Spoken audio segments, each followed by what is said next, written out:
Asli susah bener dah, saya potong aja. Ya, belum dipotong udah kepotong.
Buat teman-teman juga. Oke, ini susah bener bukanya ya.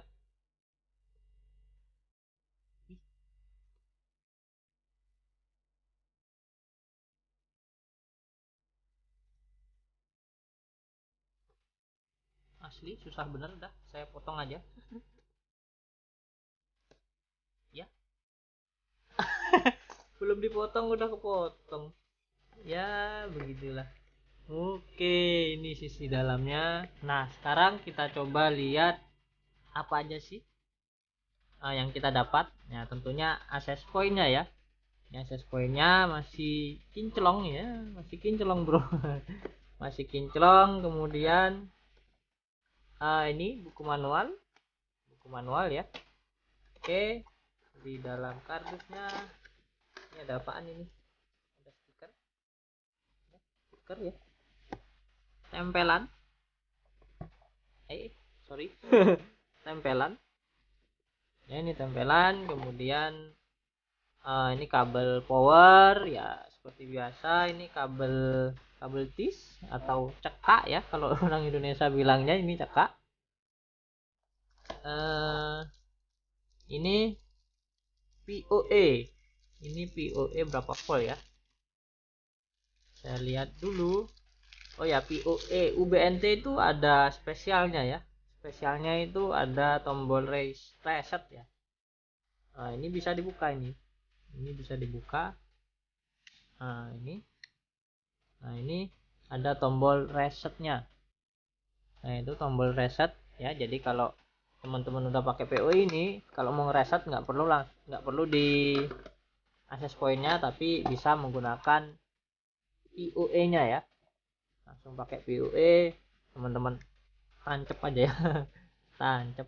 Nah, ini ada POE ya, kemudian ada port LAN juga tentunya. Ini POE 24 volt ya. Ini 24 volt 0,5 ampere ya. Bisa kelihatan nggak ya?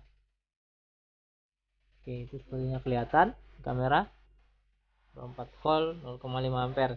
Jadi kalau teman-teman contoh POE nya rusak ya, teman-teman cari yang sama ya voltasenya, jangan sampai yang lebih besar, soalnya UBNT itu kan ada 2 POE ya kalau nggak salah. Yang satunya itu ada yang 48 volt. Jadi kalau teman-teman pasang 48, tentunya akan membuat alatnya rusak alias jebol. Oke, kemudian ini alatnya Ubiquiti ya, UBNT kita singkatnya, Nano Station Loco M2 ya. Jadi kenapa saya pakai M2, karena jaraknya itu tadi, jaraknya nggak terlalu jauh, sekitaran 500-an meter. Kemudian sumber internet, bukan ya, access point pusatnya atau induknya yaitu menggunakan Omni. Jadi pakai ini aja saya rasa cukup, dan sinyalnya juga lumayan, pasti dapat full kalau tidak ada halangan ya. Jadi nantikan video pemasangannya ya.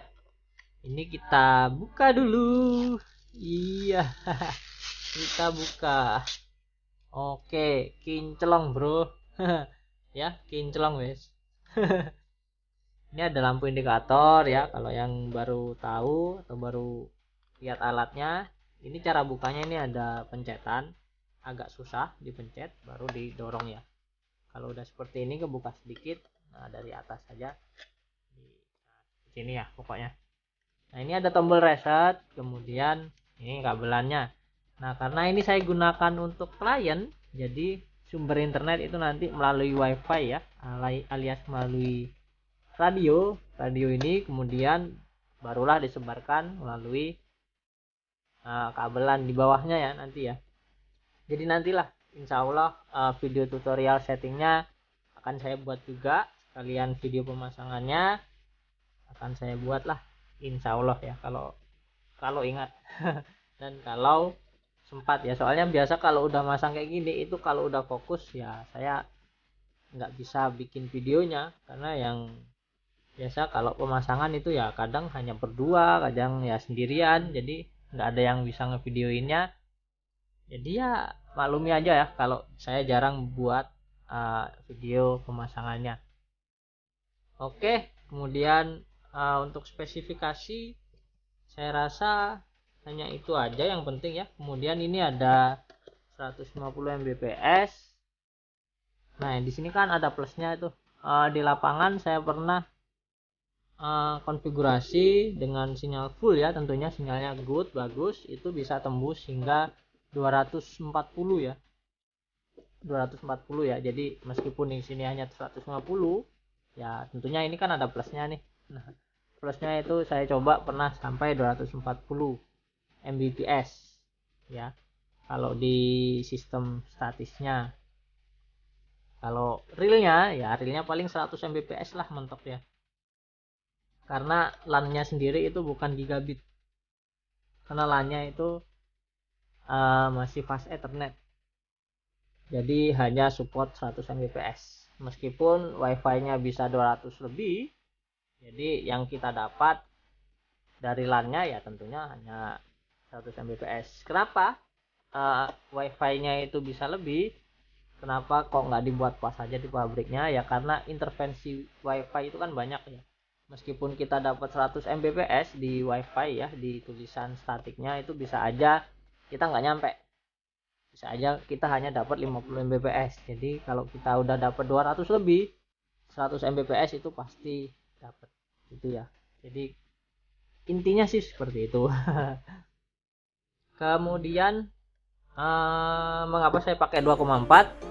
Karena kalau 5 GHz, karena di sini saya masang access point-nya itu agak rendah, Kalau frekuensi 5 GHz itu kan kehalang pohon aja udah pasti terganggu ya. Kalau 2,4 ini penetrationnya atau nembus dinding atau nembus halangannya itu lebih baik daripada 5 GHz. Dan kenapa pakai 2,4 ya, karena transfer atau speed yang saya butuhkan nanti di sisi klien itu nggak besar-besar amat, jadi saya belum butuh 5 GHz, jadi saya gunain 2,4 aja. Jadi lebih jangkauan lebih panjang, kalau ada halangan lebih enak pakai 2,4, tapi speednya tentunya nggak bisa menyamakan dengan 5 GHz. Kalau 5 GHz bisa sampai 500 hingga 1 giga ya. Nah 1 giga Mbps itu kalau data lokalnya ya. Jadi kalau data internetnya ya menyesuaikan dengan ISP. ISP Indonesia itu kalau untuk rumahan jarang sekali yang 1 giga itu nggak jarang ya. Kecuali di luar negeri ya. Di luar negeri ya tahu sendiri. Kalau di Indonesia paling-paling ya paling mentok untuk rumahan itu 50 MB ya. 50 MB itu bayarnya udah lumayan. Oke, mungkin itu aja ya review dan dokumentasi mengenai unboxing ini. Jadi teman-teman, jika ingin tahu cara konfigurasinya, jangan lupa untuk subscribe dulu. Ya, subscribe dulu.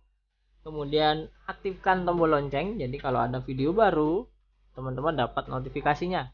Ya, insya Allah videonya itu bermanfaat lah untuk teman-teman, terutama di bidang jaringan, di bidang software, di bidang ya apa aja lah. Jadi hobi-hobi saya insya Allah saya dokumentasikan. Dan apalagi ya, nah mungkin cukup itu aja ya.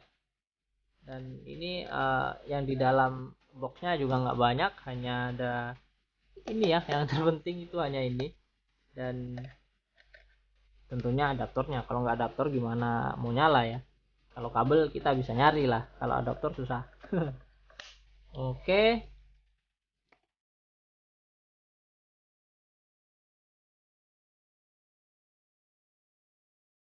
Oke, cukup sekian dulu mungkin video dari saya mengenai ini. Ini udah mungkin 10 menitan.